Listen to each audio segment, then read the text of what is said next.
আমাদের বহু তরুণ সমাজের বহু সদস্য আছে, নতুন ভোটার যারা হয়েছে, ইয়াং জেনারেশন বলতে যাদেরকে আমরা বুঝি, বহু সদস্য আছে যারা বিভিন্ন কন্টেন্ট মেক করে, কিন্তু ডাটার দাম অনেক বেশি হওয়াতে হয়তো তারা অফ করে রাখে, খুব যখন প্রয়োজন ডাটাটা তখন তারা ওপেন করে, আবার অফ করে তারা রেখে দেয়।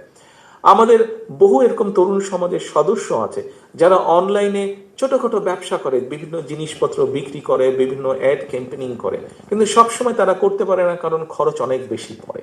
কিন্তু আমরা যদি এরকম বিভিন্ন গুরুত্বপূর্ণ জায়গাগুলোতে, বিভিন্ন লাইব্রেরিতে, বিভিন্ন ইউনিভার্সিটিগুলোতে, কলেজগুলোতে, বিভিন্ন ক্যাফেটেরিয়াতে যদি আমরা ফ্রি ইন্টারনেটের ব্যবস্থা করে দিতে পারি, তাহলে তাদের জন্য সুবিধা হবে। ফ্রি বলতে তো ধরেন ঘন্টার পর ঘন্টা ফ্রি থাকবে না, ব্যাপারটা হয়তো এরকম হবে, কারণ আমার সবকিছুতে তো একটি খরচ আছে, খরচটা তো যারা দিবে তাদেরও পোষাতে হবে।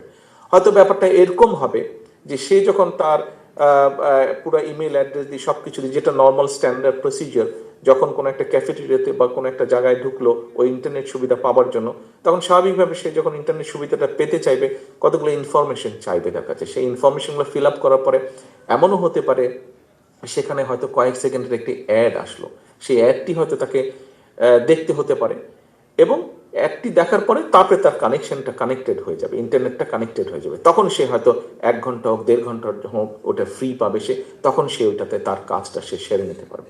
কাজে আমরা পুরো জিনিসটাকে এইভাবে চিন্তা করছি যে কিভাবে সুযোগ সুবিধা, রাষ্ট্রের যে সুযোগ সুবিধা, এটিকে জনগণের কাছে নিয়ে যাওয়া যায় এবং তরুণ সমাজকে সহযোগিতা করা যায় তাদের কাজগুলো সম্পন্ন করার জন্য। প্রিয় সহকর্মীবৃন্দ, আমরা আপনারা শুনেছেন কর্মসংস্থানের বিষয়। ইউরোপের বহু দেশে, ইটালিতে যেমন, উদাহরণস্বরূপ বলি, ইটালিতে যেমন বহু জায়গা আছে যেখানে তাদের তরুণ প্রজন্ম, ইয়াং জেনারেশনের সংখ্যা কমে গেছে, সেখানে তাদের কাজ করার জন্য মানুষ লাগবে, কিন্তু আপনি আসতে পারবেন না। কেন আপনি আসতে পারবেন না?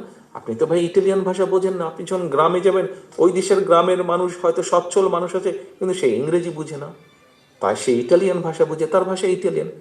এবং আপনি যে ওখানে যাবেন, আপনি যদি তার ফার্মে অর্থাৎ তার কৃষিতে যদি আপনি কাজ করেন, তাহলে তো আপনাকে লোকাল ভাষা জানতে হবে, কিন্তু আপনি তো লোকাল ভাষা জানেন না।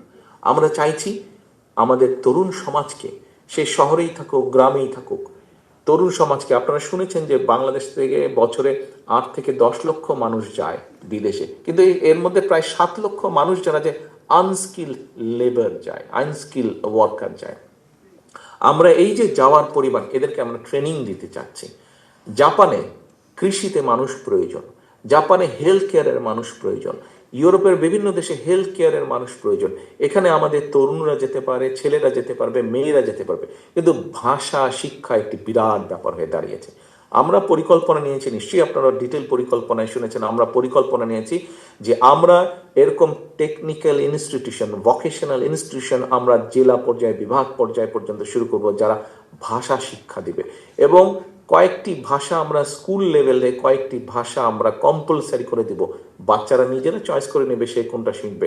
ইংরেজির সাথে তৃতীয় আরেকটি ভাষা তাকে শিখতেই হবে, যাতে করে সে ভবিষ্যতে যদি মনে করে সে বিদেশে যাবে, সে যে কোনো কাজ করতে পারবে। ভোকেশনালের কতগুলো সাবজেক্ট আমরা কম্পালসারি করে দেবো যে এগুলো তাকে শিখতেই হবে। অর্থাৎ একজন বাচ্চাকে শিশু অবস্থা থেকে আমরা তাকে ইন্ডিপেন্ডেন্ট করে গড়ে তুলতে চাই।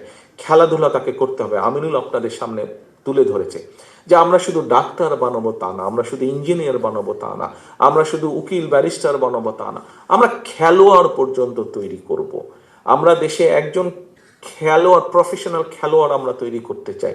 সে দেশে খেলবে, সে বিদেশে খেলবে। বিদেশে শুধু ডাক্তার দেশে সুনাম বয়ে নিয়ে আসবে তা না, শুধু ইঞ্জিনিয়ার দেশে সুনাম বয়ে নিয়ে আসবে তা না, শুধু ব্যবসায়ী দেশে সুনাম বয়ে নিয়ে আসবে তা না।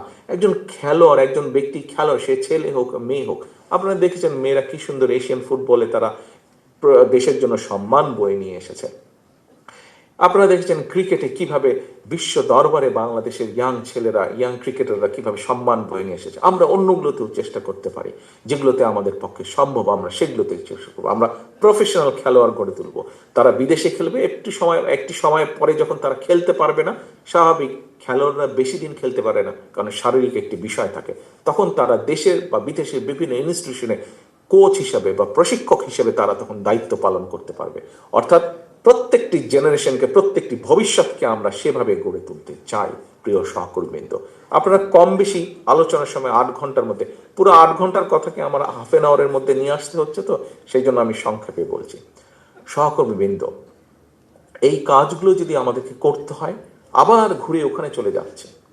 আজকে যে আন্তর্জাতিক দুর্নীতি বিরোধী দিবস, এই দুর্নীতির লাগাম আমাদেরকে টেনে ধরতে হবে, এবং আমাদের ট্র্যাক রেকর্ড আছে করার। বিএনপির ট্র্যাক রেকর্ড আছে, আমরা দুর্নীতির লাগাম টেনে ধরেছি।